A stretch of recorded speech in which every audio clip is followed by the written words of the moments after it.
పెళ్ళైనా పండగైనా వేడుక ఏదైనా పట్టు చీరల ప్రత్యేక వేదిక వారాహి సిల్క్స్.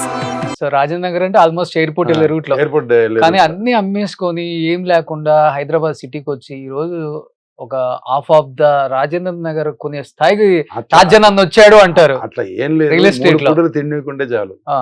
మనిషి అనేవాడికి నైట్ తిన్నది అరగాలి, పొద్దునే 2 రావాలి. ఆడే కోటీశ్వరుడు. తిన్నది అరగాలి, నైట్ నిద్రపోవాలి, పొద్దున 2కు రావాలి. ఈ 3 ఉన్నవాడు కోటీశ్వరుడు నా నజర్లో. ఎన్ని వేల కోట్లు వేస్తే కదా, కొన్ని లక్షల మంది, కొన్ని కోట్ల మంది షుగర్ ఉండి, బీపీ ఉండి, క్యాన్సర్ ఉండి, తిండి లేక, తిండికి లేక గడ్డి తింటున్నారు. ఇవాళ మనం అన్ని మంచిగా తింటున్నాం, మంచిగా ఉంటున్నాం, నిద్ర వస్తుంది. నేనే కోటీశ్వరుని, నాకు డబ్బులు ఎందుకు?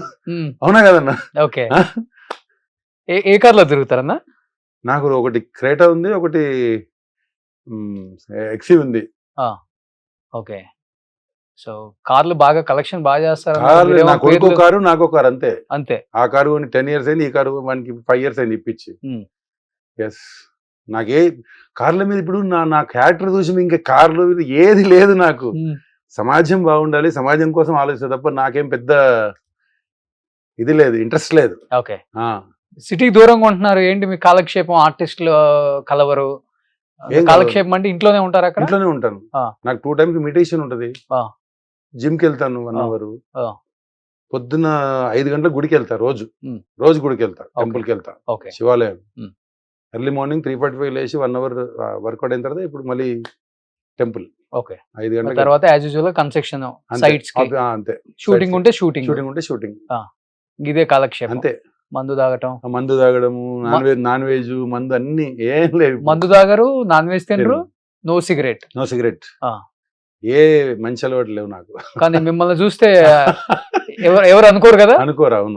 ఫస్ట్ అడిగేది సిట్టింగ్ వేద్దాం అంటారా? అంటారు. అంటే ముందు చేసేవాడిని, ముందు అన్ని ఎప్పుడైతే అక్కడ స్వామివారి దగ్గరికి వెళ్ళాను, మొత్తం కంప్లీట్ క్లోజ్. ఏమి అంత చేంజెస్ మీ లైఫ్ లో ఉంటారు రమణ మహర్షి దగ్గరికి వెళ్ళిన తర్వాత? ఎందుకంటే వెంకటేష్ గారు వెళ్తుంటారు, మన సినిమా ఇండస్ట్రీ నుంచి చాలా మంది, రాజారవీంద్ర గారు, శివాజీ ఇల్లు కడుతుంది అక్కడ. అవును. అక్కడ ఒక మహిమ ఉంది సార్. ఆఫ్టర్ మీరు వెళ్ళారా సార్? నేను వెళ్తుంటా. ఆఫ్టర్ అరుణాచలం, బిఫోర్ అరుణాచలం, మీకు కూడా ఐడియా ఉంటది కదా. నా స్పిరిచువల్ గురు వెంకటేష్ గారు. ఓకే. అవునా? ఒక 1 hour మాట్లాడతారు ఆయన రమణ మహర్షి గురించి, ఆయన గొప్పతనం గురించి, గిరివలం గురించి.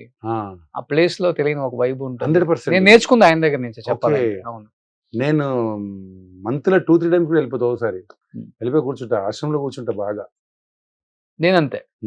ఇప్పుడు కొంచెం బ్యాక్ సైడ్ రూమ్ లో కూర్చుంటా, అక్కడే కూర్చుంటా. ఓకే. ఆ బయట ఆయన వాడిన మంచం, ఆయన థింగ్స్ అన్ని ఉంటాయి చూసారా, అక్కడ కూర్చుంటా. మీరు లోపల తింటారా? మీరు కూడా లోపల? నేను లోపలనే తింటా. నేను తమిళ్లో చేసిన గుర్తుపడతా, చిన్న ఆర్టిస్ట్ అని. ఓకే. అక్కడే తింటా లోపల. చాలా బాగుంటుంది, బ్రహ్మాండంగా బాగా వస్తారు. అవును. హ్యాపీ కూర్చోవచ్చు లోపల. అక్కడికి పోయినాక అన్ని మర్చిపోతాం సార్, మనకి ఇంట్రెస్ట్ ఏముండదు లైఫ్ మీద. అవును. అక్కడ ఒక్కసారి వెళ్ళిపోయినామంటే అయిపోయింది. నన్ను చూసి ఇంచుమించు మా ఏరియాలో ఒక 500-600 మంది పోతున్నారు ఇప్పుడు. అవునా? ఓకే.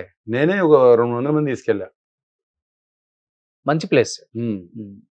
కొంచెం ఏం స్ట్రెస్ ఉండదు మైండ్ లో. అక్కడికి వెళ్తే ఓపెన్ ఎంప్టీ మైండ్ ఉంటుంది. చాలా అసలు వెళ్ళిపోతాం. నేను 4 hours 5 hours కూర్చుంటా. ఇక్కడనేమో అక్కడికి వెళ్తా, మన పత్రిజీ గారి ఆశ్రమానికి వెళ్తా. రామలక్ష్మణ్ మాస్టర్ గారు అక్కడ ఇల్లు ఉంది వాళ్ళకు. అక్కడికి వెళ్తా. ఓకే. సో ఈ మార్గాన్ని ఎంచుకున్నారు ఇప్పుడు శుభ్రంగా. అంతే. మంచిదిలే. అన్ని వేరే తప్పుదోవలు పట్టే కన్నా కూడా ఇది మంచిది కదా. అంతే కదా. 10 మందికి మంచి చెప్పొచ్చు, చెడు చెయ్యం. సో మనకి మనసు ప్రశాంతత. 100% సార్. ఇప్పుడు మనం ఏమి తీసుకుపోము, మళ్ళీ జన్మ ఉంది మనకు. చాలా మందికి తెలియక మనకి జన్మ లేని మళ్ళీ జన్మ ఉంది. ఇప్పుడు శరీరం మనది, ఆత్మ ఎవరిది? ఆయనది కదా. ఆయన ఏం చెప్తే జరుగుతుంది. మనకు కర్మలో ఏముంటే జరుగుతుంది. మన కర్మ సిద్ధాంతంగా నడుస్తుంది ఈ సోల్ అంతా. కాబట్టి దేని గురించి కూడా మనకు అంత పెద్ద ఒక అంటే బాధ్యత ఉండదు. బాధ్యత మీన్స్ మనకు అది కావాలి ఇది కావాలని ఉండదు. అక్కడికి వెళ్ళిపోయిన తర్వాత ఉంటదా? మీరు వెళ్తారు కదా, ఇంకా అవును. మాక్సిమం ఉండదు. అవును.